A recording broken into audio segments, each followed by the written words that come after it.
Muchas gracias. Me encanta estar aquí con un público y con tantos maestros, profesores y educadores.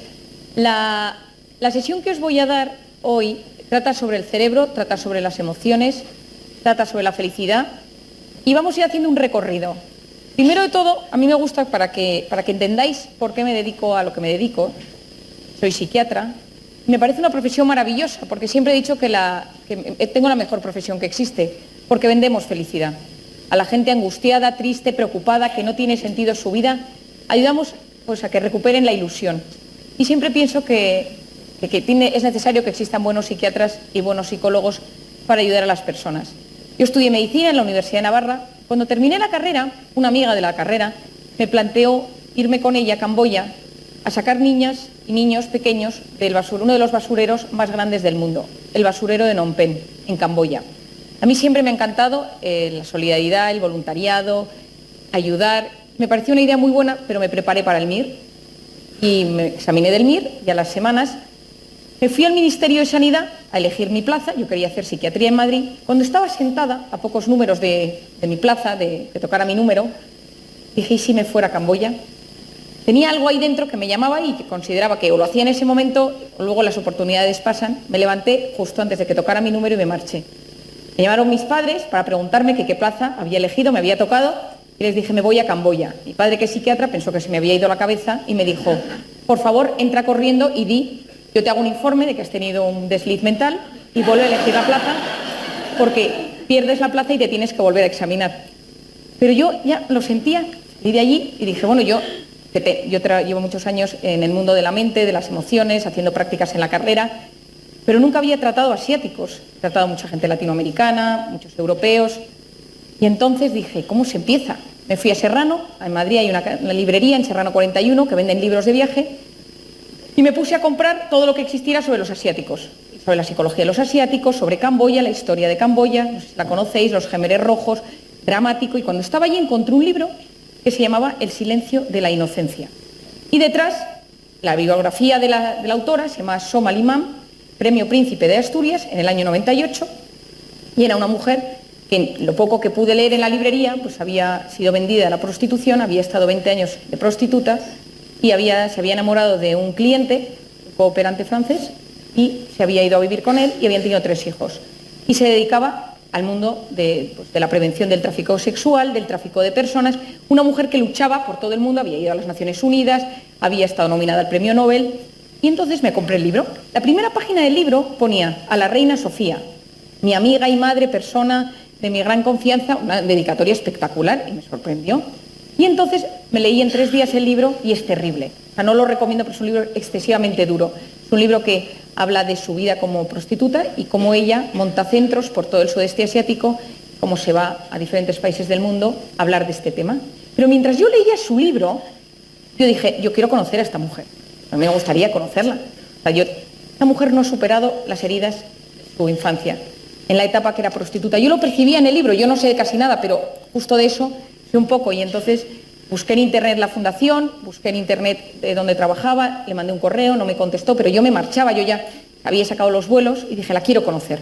La única persona que tenía en contacto con ella, que podía ser un contacto, era la reina Sofía y como comprenderéis, pues tampoco era tan sencillo. Y entonces hice Madrid-Londres, Londres-Bangkok, Bangkok-Phnom Penh, y en Londres cuando íbamos a aterrizar se perdieron las maletas, cuando íbamos a aterrizar hubo una tormenta muy fuerte, aterrizamos y cuando bajé al aeropuerto de Heathrow me dijeron que había perdido el vuelo a Tailandia. Pues llamé a mi madre y mi madre me dijo, es una señal, vuélvete. Mi madre, el plan no le gustaba nada. Y entonces yo dije, mira, ya he perdido la plaza del MIR, ya estoy en Londres, estamos a punto de llegar. Dormí en una habitación de un hotel del aeropuerto y a la mañana siguiente me reubicaron en una compañía diferente. Cuando subía al avión, me dijo el sobrecargo, perdone, hemos perdido sus maletas, usted puede quedarse o irse, pedir reclamación de maletas en Camboya. Y yo dije, ¿sabe qué? Yo ya me voy, ya compraré ropa allí, me da igual. Me subí al avión, llegué a Tailandia, y cuando llegué a Tailandia estuve 6 horas en el aeropuerto esperando que hubiera una plaza para irme a Camboya. Aterricé en Camboya agotada. No tenía maletas. La persona que me iba a venir a buscar nunca me vino, o sea, vino al día anterior, por lo tanto no tenía nadie que me viniera a buscar. Intentar que te entendieran que nadie habla inglés allí en el tema de las maletas. Y mientras la estaba reclamando, en el mostrador, una chica a mi lado estaba reclamando también su maleta y la miré. Uy, cómo se parece esta a la del libro. Pero claro, yo nunca había visto un camboyano, y no sé si aquí alguien ha visto un camboyano, pero son gente muy distinta de facciones.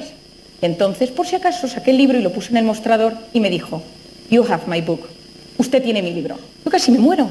Entonces, yo, que soy muy expresiva, le dije, yo he venido a buscarla a usted. Se asustó, se echó para atrás y miró al señor que tenía detrás, que luego me enteré era su guardaespaldas, porque es una mujer perseguida por todo el mundo, porque claro, ella lucha contra la mafia, contra las personas. Entonces ella miró al guardaespaldas, yo tampoco tengo cara de peligrosa, pero luego me enteré que las mafias pagan a periodistas internacionales para que hablen mal de ella, y entonces, de hecho, han conseguido que ella haya tenido que dimitir de su propia fundación porque van contra ella en todos los aspectos. Pero yo en ese momento no sabía nada y pensé, es el momento más importante de mi vida y lo voy a perder. Entonces le dije, usted quiere mucho a una persona. Dice, ¿a quién? Y le digo, a la reina, doña Sofía, y me dice, ¿la conoces? Digo, todos la conocemos. Y me dijo, este es mi teléfono, llámame mañana. Pasa al día. Bueno, yo no me lo creía, entonces me hago una foto con ella porque es que era impresionante la situación, me da el teléfono y luego os contaré alguna historia porque esto marca el principio de todo esto que me empieza a suceder y por lo que hablo de estas cosas, ¿no? Entonces empiezo a trabajar con ella, voy a su casa, voy a centros de prostitución, bueno, a prostíbulos, hacemos prevención por todo el mundo. Pasan unos años, yo sigo teniendo muchísimo trato con ella y un día me llama y me dice, Marian, me gustaría, me han invitado en el Ministerio de Igualdad que van a dar un premio en Madrid y me gustaría comer o ver un ratillo a la reina Sofía, ¿te puedes encargar? Y entonces le digo, bueno, entonces cuelgo con ella y yo, que soy una persona de recursos, digo, tiene que existir el dominio casarreal.es, tiene que existir. Y entonces, info @ contacto .com, .es, .org, .net, y entonces mandé pues, a 20 diferentes combinaciones un correo, esto rápidamente, estimada señora, mi nombre es Marian Rojas, Camboya, Somalimán, la quiere mucho, viene la semana que viene, y recibo a los 15 minutos un correo. Estimada doctora Rojas, la reina estará encantada de invitarla a comer el martes a la Zarzuela con su amiga Somalimán. Un saludo, secretario, no sé qué tal. Yo le mandé un WhatsApp y le puse comemos con ella el martes, quédate tranquila, está todo bonito.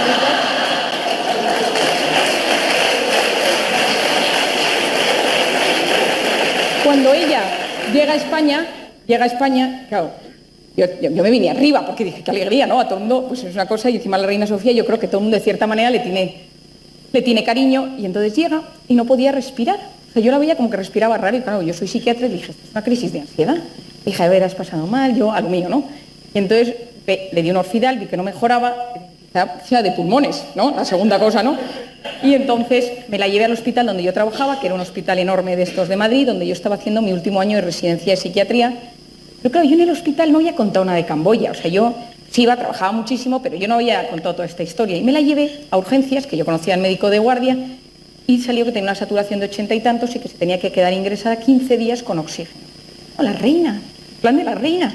Y entonces, al famoso correo electrónico, contesté y dije que no podíamos ir a la comida. Y entonces me contestó y me dijo, ¿me puede dar su móvil? Me llamó el secretario de la reina, me dijo, dice la reina que va para allá. Y se vino al hospital.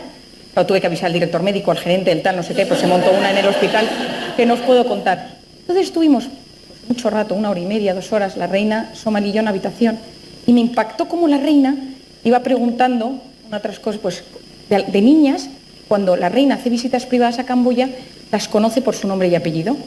Al terminar estuvimos hablando de varias cosas y yo le dije a la reina, esto lo digo en plan, no salga de aquí, digo, entre todo esto lo podéis contar, que bueno, era el principio de toda la historia de Urdangarín. Le dije, señora, soy psiquiatra, si necesita algo de alguna cosa, cuenta conmigo, ¿no? Y entonces todo el mundo me empezó a decir una frase, suerte tienes, ¿que tienes una suerte? Entonces yo dije, ¿existe la suerte? Empecé a investigar la suerte como psiquiatra y empecé a leer cosas, a investigar vidas de personas. Y dije, tengo que descubrir si la suerte es un tema de energías, es un tema espiritual, es un tema de azar, no tiene que ver con nada, lo atraemos. Y empecé a leer, y como yo me dedico a escuchar vidas y observar las vidas de tantas personas que pasan por mi consulta, me di cuenta que tenía una teoría. Y esto es lo que, en el libro que acabo de sacar hace un mes, es de lo que trata decidí llamar al libro "Cómo hacer que te pasen cosas buenas", porque en el fondo lo que queremos es que nos pasen cosas buenas en la vida. Pero no es un título mágico porque yo me he leído un libro que se llama El Secreto, que es mágico, bien, pero a mí no me convencía, porque yo me dedico a la ciencia y me dedico al cerebro. Yo necesito algo que yo pueda tocar, algo tangible, y esto lo veo demasiado, las cosas mágicas me atraen, pero no tienen base científica. Y entonces empecé a investigar. Y aquí empiezo. ¿Existe la suerte o no?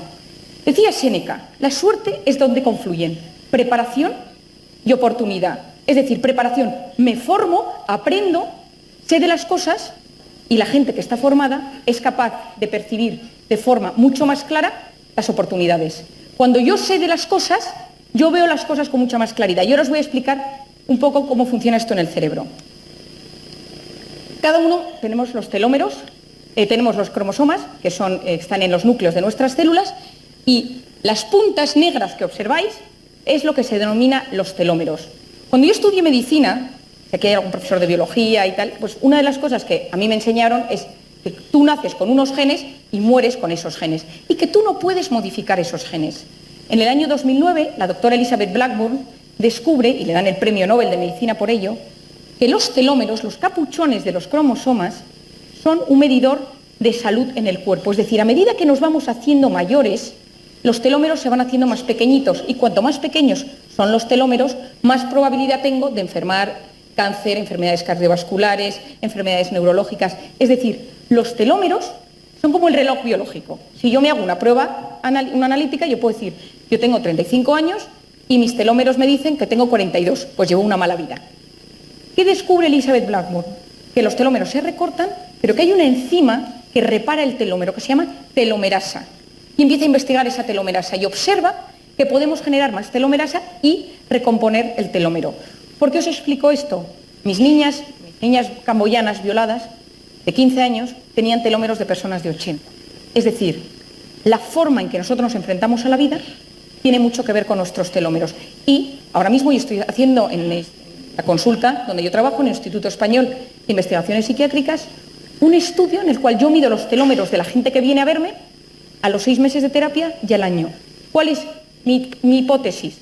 Que si tú aprendes a gestionarte, a gestionar tus emociones, eres capaz de conseguir alargar tus telómeros. Esto es muy importante porque hoy en día hay estudios en los cuales los niños, vosotros que sois profesores, que han tenido problemas de bullying, de acoso, padres con situación dramática, padre alcohólico, madre con un cáncer, estos niños en la edad adulta se han visto que tienen los telómeros más cortos. Pero las buenas noticias es que podemos alargar nuestros telómeros. ¿Cómo? Hay dos que ya están demostrados científicamente. Una es el deporte y la segunda son los hábitos de vida tipo alimentación. Y una tercera, que cada vez se está estudiando más, que luego le dedicaré 2 minutos, que es el tema de la meditación, tipo mindfulness, algunos tipos incluso de la oración que se puede hacer, pero esto os lo explico después. Es fundamental porque volveremos a los telómeros. De los 400, 500 que estás hoy aquí, yo hace poco me encontré con una persona por la calle y me dijo, yo estuve en una de tus conferencias y desde entonces he alargado mis telómeros. Me sentí muy realizada. Muchas gracias, me encanta estar aquí con un público y con tantos maestros, profesores y educadores. La sesión que os voy a dar hoy trata sobre el cerebro, trata sobre las emociones, trata sobre la felicidad y vamos a ir haciendo un recorrido. Primero de todo, a mí me gusta para que entendáis por qué me dedico a lo que me dedico. Soy psiquiatra. Me parece una profesión maravillosa porque siempre he dicho que tengo la mejor profesión que existe porque vendemos felicidad. A la gente angustiada, triste, preocupada, que no tiene sentido su vida, ayudamos pues, a que recuperen la ilusión. Y siempre pienso que es necesario que existan buenos psiquiatras y buenos psicólogos para ayudar a las personas. Yo estudié medicina en la Universidad de Navarra. Cuando terminé la carrera, una amiga de la carrera me planteó irme con ella a Camboya a sacar niñas y niños pequeños del uno de los basureros más grandes del mundo, el basurero de Phnom Penh, en Camboya. A mí siempre me ha encantado la solidaridad, el voluntariado, ayudar. Me pareció una idea muy buena, pero me preparé para el MIR y me examiné del MIR y a las semanas me fui al Ministerio de Sanidad a elegir mi plaza. Yo quería hacer psiquiatría en Madrid. Cuando estaba sentada a pocos números de mi plaza, de tocar a mi número, dije, ¿y si me fuera a Camboya? Tenía algo ahí dentro que me llamaba y que consideraba que o lo hacía en ese momento o luego las oportunidades pasan. Me levanté justo antes de que tocara mi número y me marché. Me llamaron mis padres para preguntarme qué plaza había elegido, me había tocado, y les dije, me voy a Camboya. Mi padre, que es psiquiatra, pensó que se me había ido la cabeza y me dijo, por favor, entra corriendo y di, yo te hago un informe de que has tenido un desliz mental y vuelve a elegir la plaza. Si te gustan nuestros vídeos, suscríbete a nuestro canal.